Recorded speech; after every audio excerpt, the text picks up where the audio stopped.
Misty Gordon, Chapter 5. The Dearly Departed, which is the name of her dad's store. "Wake up, it's Halloween!"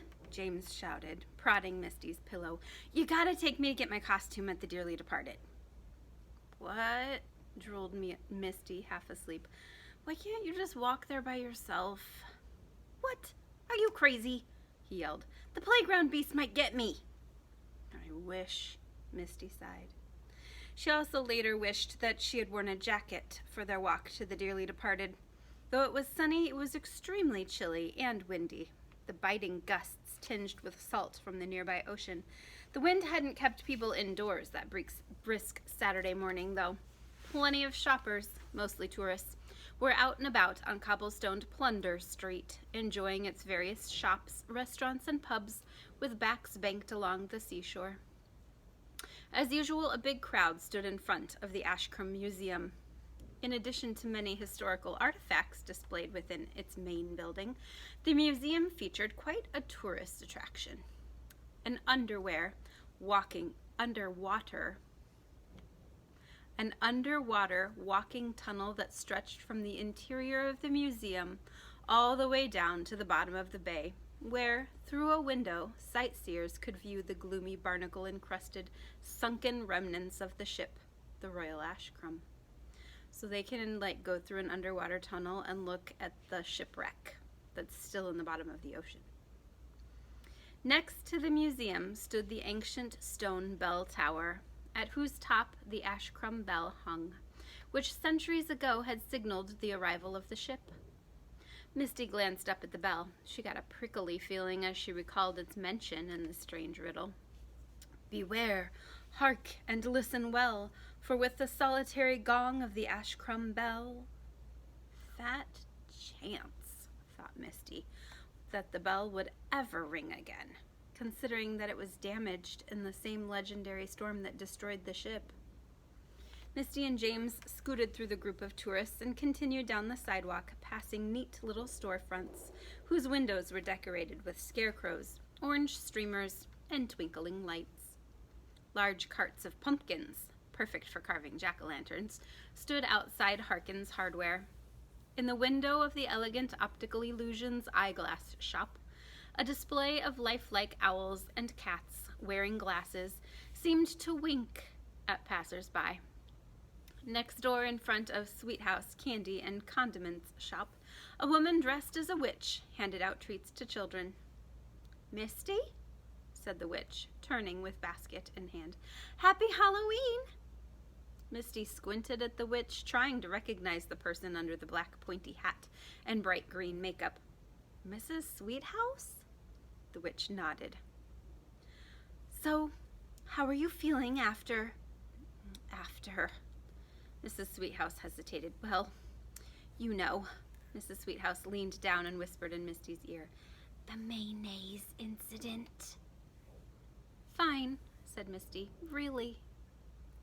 "Glad to hear it," said Mrs. Sweethouse. "I just don't know how we could ever repay you for saving our little sweet pea."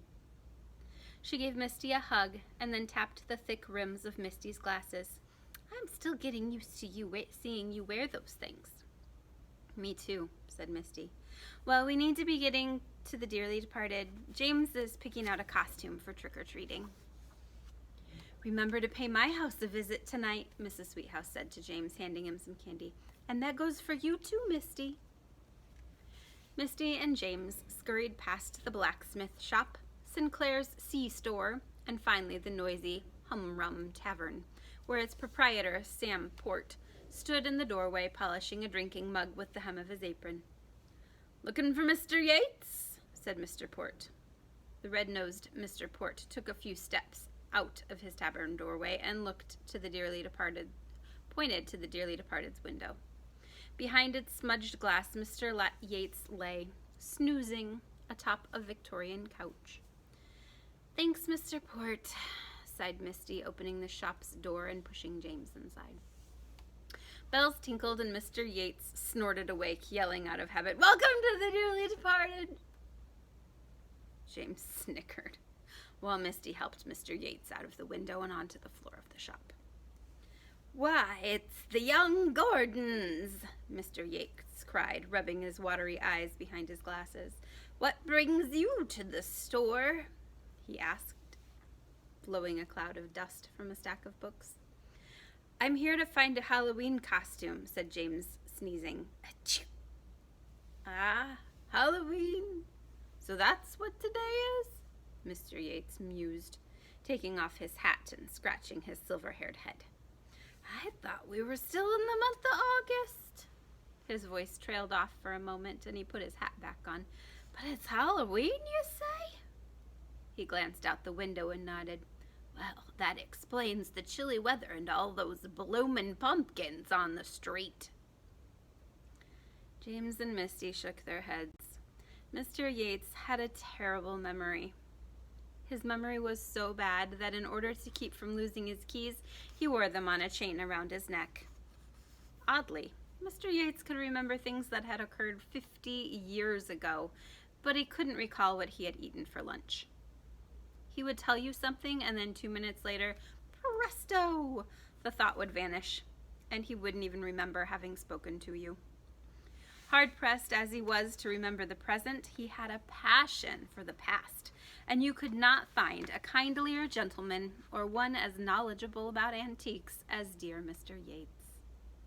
While James inspected a suit of armor, Misty wandered around the shop.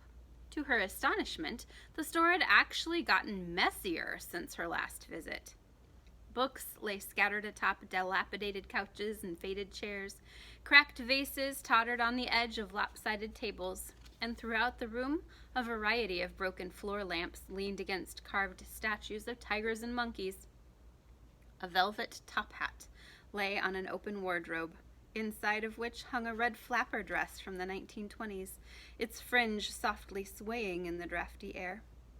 Collectible figurines, mostly thumb-sized gnomes, seemed to pop up here and there, like spots before your eyes. Old paintings hung crooked against the walls, and in the dimmest, that means darkest, corner of the room a carousel horse stood, its eyes wide and unblinking, as if equally astonished at the unbelievable display of junk. Standing amidst the clutter, Misty spotted Madame Zaster's stained glass floor lamp. She wondered, where are Madame Zaster's seance table, crystal ball, and chairs?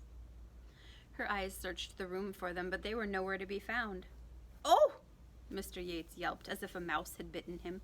"How about a little music?"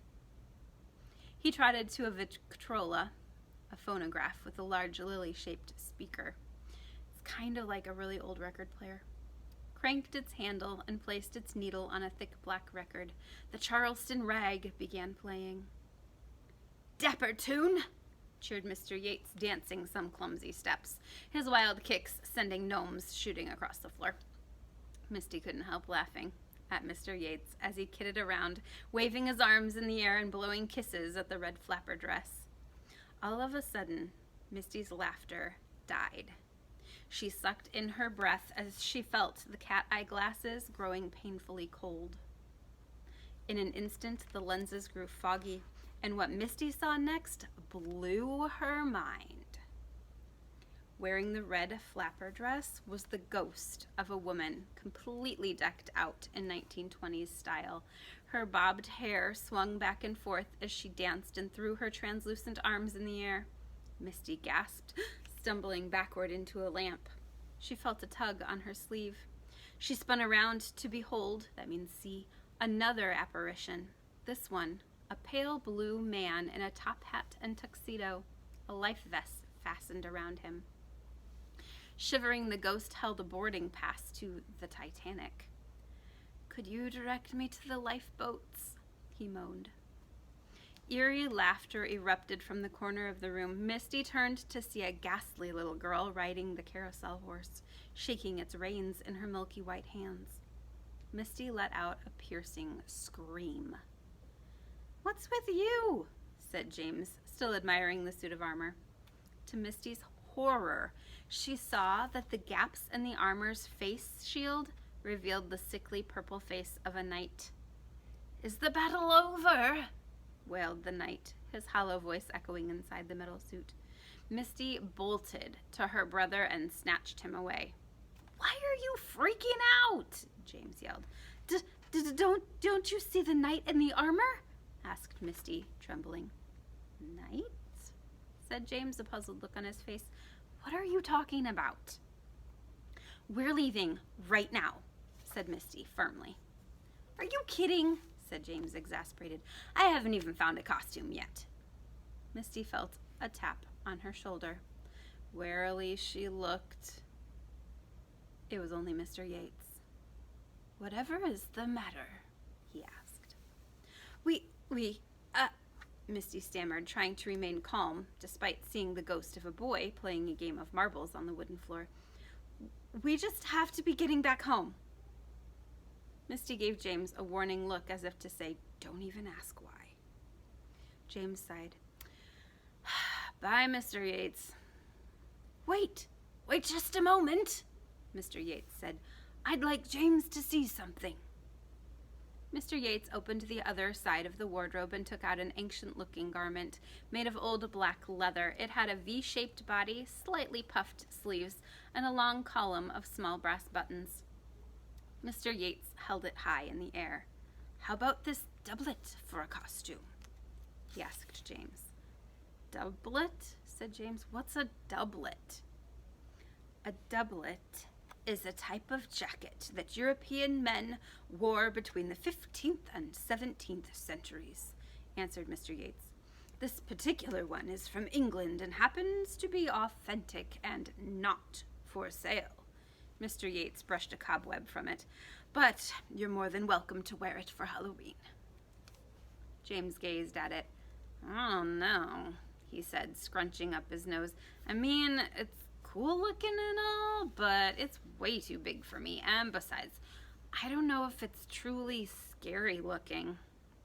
Do you think it's scary enough for a Halloween costume, Misty? Yes, she gulped. Definitely. This is what they're talking about. That's a doublet, like a jacket. For Misty saw a ghost wearing the doublet. It was the smoky ghost of a grisly-looking man, grimy with sweat and blood, a foul, burning smell oozing from him. Beneath his hat, his long hair hung, dark and greasy and matted. On the side of his neck, just above his ruff, was a tattoo of a snake coiled around a skull. Beneath the skull were two tattooed words, Black Adders. The horrid ghost squinted maliciously at Misty, then it disappeared. Scary looking or not, Mr. Yates said as James looked at the doublet, I think this English garb would make a very clever disguise. Misty, who had been thinking nonstop of the mysterious riddle, mumbled, When English garb did fool the county. Snakes passed in with royal bounty, declared Mr. Yates without missing a beat. What did you say? Misty cried. When? Mr. Yates said, biting his lip. Just now, said Misty. You said snakes passed in with royal bounty. Oh, did I? Mr. Yates coughed, dropping the doublet and turning red. He grabbed his necklace and nervously rubbed at the old skeleton key hanging from it. Don't recall? Don't recall. Well, goodbye, young Gordons. Mr. Yates quickly walked the siblings to the door and waved them out. He may as well have had a broom in his hand, shooing them as if they were two annoying cats. Misty gave Mr. Yates a look over her shoulder as he closed the door behind them. There had been something in Mr. Yates's voice that led Misty to believe that he did remember what he'd just said. He just didn't dare repeat it. And we are ready for Chapter 6, The Halloween Dare, which we will pick up next time. I hope you're enjoying it. You'll have to let me know. Yes? You like it, or it's still kind of weird?